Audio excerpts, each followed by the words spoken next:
धाराशिवचे जिल्हाधिकारी डॉक्टर सचिन ओंबासे यांनी गुरुवारी सोलापूर महानगरपालिकेचे नूतन आयुक्त म्हणून पालिका आयुक्त शीतल तेलीउगले यांच्याकडून आयुक्त पदाचा पदभार स्वीकारला। यावेळी एकमेकांना हस्तांदोलन करून आयुक्त तेलीउगले यांनी डॉक्टर सचिन ओंबासे यांना आयुक्ताच्या खुर्चीवर बसण्याची विनंती करताना दिसून आल्या।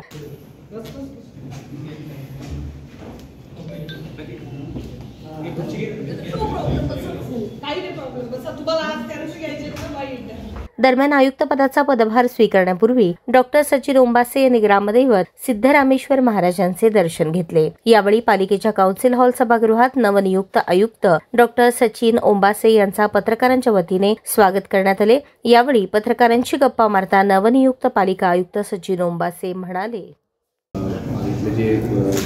नागरिक असतील त्याचबरोबर आपले सर्व आलेले पत्रकार बांधव असतील तर बऱ्याच जणांनी शुभेच्छा बाबत दिलेल्या आहेत। तर सर्वांचं सहकार्य मला अपेक्षित आहे आणि नागरिकांची जे काही समस्या असतील वगैरे लवकरच मी आपल्याशी चर्चा करू आणि नागरिकांशी सगळ्यांसाठी ओपन राहील। म्हणजे कोण अडचण असेल तरी कोणी आमच्या कार्यालयात येऊ शकतात। तर पुन्हा एकदा सर्वांनी मला जे काय शुभेच्छा दिलेल्या आहेत आणि नागरिकांना जास्तीत जास्त सुविधा मॅडमनी आता माझे ज्या प्रेडिसेसर होत आहेत त्यांनी जे काही चांगले प्रोजेक्ट घेतले ते कंटिन्यू करणं आणि जे काही आपल्या मूलभूत सुविधा आहे त्याच्यामध्ये वाढ करण्यासाठी आमचा प्रयत्न आहे।